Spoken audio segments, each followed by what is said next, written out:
Comrades and friends, how are you? How are you? I just hope this message finds you well wherever you are.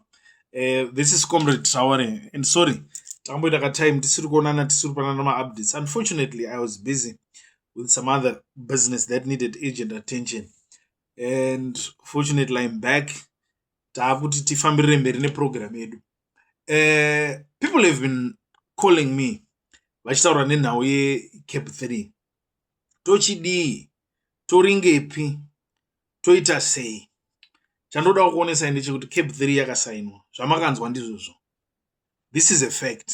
Whether ndozifarira or handizifariri, but Cap 3 yakaitwa sei? Yakasainwa.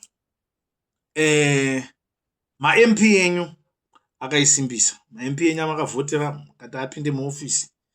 Vakaisimbisa vakaenda vakagurirwa tumari twavakagurirwa.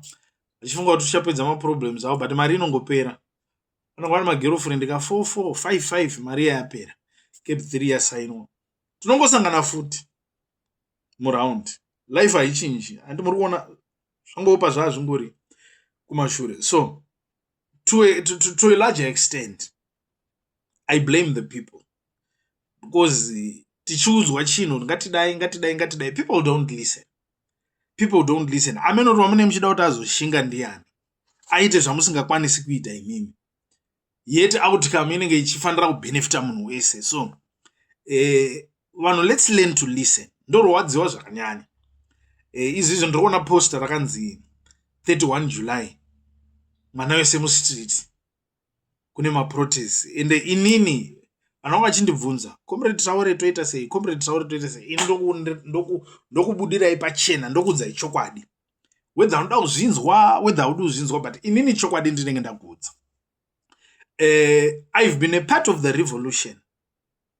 Ndofunga 2022 I started pointing to my red flags. Tighter problem yakadai. This is not right. Yeah, I think we need to do this. And you see, we've got rogue elements within the party who are driving a bogus narrative. I've always been doing those things. So I will never be compromised. I will never be compromised because my life is a testimony of the sacrifice which I've made towards the revolution. No amount of money can buy me. Everything that I do, I'm not on anyone's salary. I do it out of conviction, out of my love for Zimbabwe. This is what drives me to do everything which I do.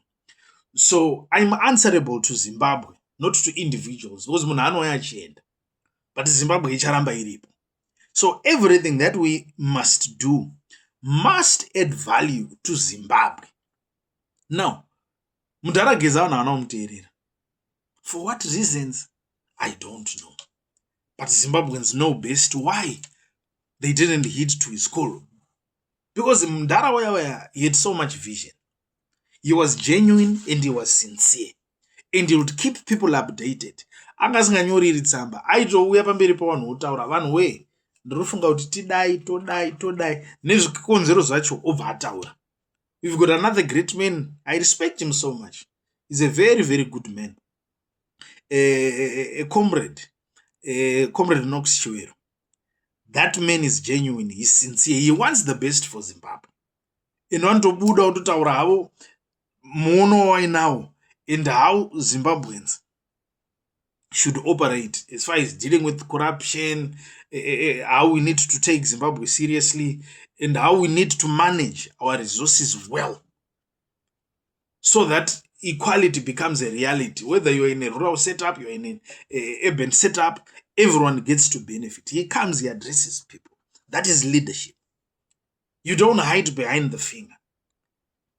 Ndine poster randiri kubvunzwa nevanhu, Comrade Traore muri kuti chinezi musi wa31. Inini musi wa31 ndiri kuti handiudzwi zvekuita neflyer personally. That is a serious matter. When it comes to my issues of protests, my Zimbabweans, we've got a good history of what happens. And up to now, we've got many people who have never been compensated. Tina vanhu vakafa, tina vanhu vanherera, tina vanhu vazvirema. How are those people surviving? No one knows. Why? Because chinhu chikaitwa chisina kurongwa zvakanaka, vanonyura ndivavo vanonyura, vanotoita disadvantage ndivavo, vanotoremara votoremara, vanotofa votofa, but life goes on. And we don't want something of that sort to happen. So munhu kuti angonyora posta rake oisa life yevanhu in jeopardy, o ari kuda kuti zvinhu zvitonakawo zveshuwa, ane mareasons ake, hatigoni kufungira neposta chete. Munhu anouya pamberi pavanhu iri video ari maengagements, oita maengagements, and you see toziya kuti ari kuita ndiani. And 46 years after independence, it's a lot.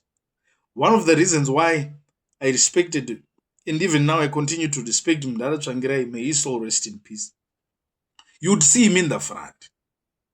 You'd always see him leading from the front. So whoever that is going to call for a protest, ndiri kutarisira kuti tiziye kuti ndiani, ende munhu iyeye achanga ari paground iri, toita zvinhu munhu iyeye aripo pamberi achishanda nevamwe, so that whatever chinoitika hapana vamwe vanozosafa, vamwe zvichivaitira. An inclusive approach inodiwa. Inini point yangu inini ndeyekuti 46 years after independence, vanhu macivilians achifanira kunge achirasikirwa neupenyu hwavo. Munhu wese needs to enjoy every strategy which must be implemented, must benefit everyone. Munhu wese must live to witness a better Zimbabwe. Munhu wese must live to enjoy the desired Zimbabwe. Kwete kuti every day vanhu vanongoramba vachifa, wamana dzamara hakusina. People carried on with their lives as if everything is normal.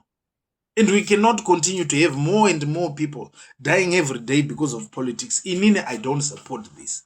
Vanhu vane mhuri dzavo, vanhu ngavariritire mhuri dzavo. Kana paina auya neani initiative yaanouya nayo, ngaijekese. Vanhu vowirirana kuti zvine musoro here kana kuti hazvina musoro, kwete kupusha agenda neflyer. Peji randiri kuona rine munhu, rine zita remunhu. If it's not a ghost account, that person must come out in the open. Otaura muono wake. That is what I'm saying.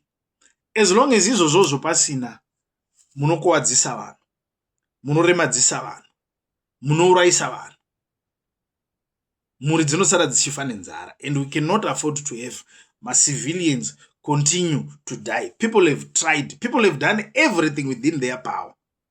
People have tried. But what hurts the most is the end result. Yekuti vanhu vanokuwadzwa, vanhu vanofa, vanhu vanoitwa sei. And inini hangu, I don't support kufa kwevanhu. I don't support kukuwadzwa kwevanhu. Ndakagara mujeri inini. Zvinozikanwa neZimbabwe yese. I know what life in prison is all about. I know the pain that people go through if they're incarcerated. You see, it makes sense when things are organized. Then you know you are suffering for something. I don't regret ever going to prison because General Chiwenga ndo adane moyo, and I will stand by him. Zvidi. I'm the first person akapfeka t-shirt ya General Chiwenga in Zimbabwe. I opened a WhatsApp channel supporting him. I would do videos. To date, I continue to do all of these things. Why? Because I always say, and the conviction is still there, after President Mnangagwa, the person that must lead Zimbabwe is General Chiwenga. He even said it himself, Kuti. We need to be strategic and we need to be meticulous. Meaning to say, the political outcome must not be determined by emotions. Because tikaita my emotions asina kubhara, asina kuronga kwakanaka, munokuwadzisa vanhu. Vanhu vanosungwa. Kuchadiwa maloya, vanhu vachada chikafu, vari panze vachada ma-school fees. All those logistics has to be considered. All those things need to be considered. And you see, so whoever that wants to do that, ngaabude ataurire vanhu. Vanhu vodecide kuti idhiri here kana kuti harisi dhiri. Zvine musoro here, pane plan here kana kuti hapana. But inini personally handikwanisi kusupporta flyer randisingazivi kuti ndiani ari kuita, and end game yemunhu iyeye ndeipi. Ndofunga tine organization iripo yana Tendai Beat and stuff like that. Ndofunga mukaona vataura nhau yekuti pari kuiswa application to the courts, and you see They are pursuing the legal route, finding how best people can be assisted. Because what happened, how that thing was done, people have got many grievances. And it was not a fair process. And the constitution was mutilated. And therefore the law must be visited. Ponzerwa potariswa ndizvere kana zvisina kuitwa nemazvo zvogadziriswa. So that we can record a win for Zimbabwe, not for individuals, for Zimbabwe. Those people are doing something and they're coming kuvanhu vachipa update. Zvinhu zvakamira zvakadai tiri kudai. The same for General Sigauke, the same for General Muchena. I respect those people. That is what we want. Munouya mutsanangura gwara waro.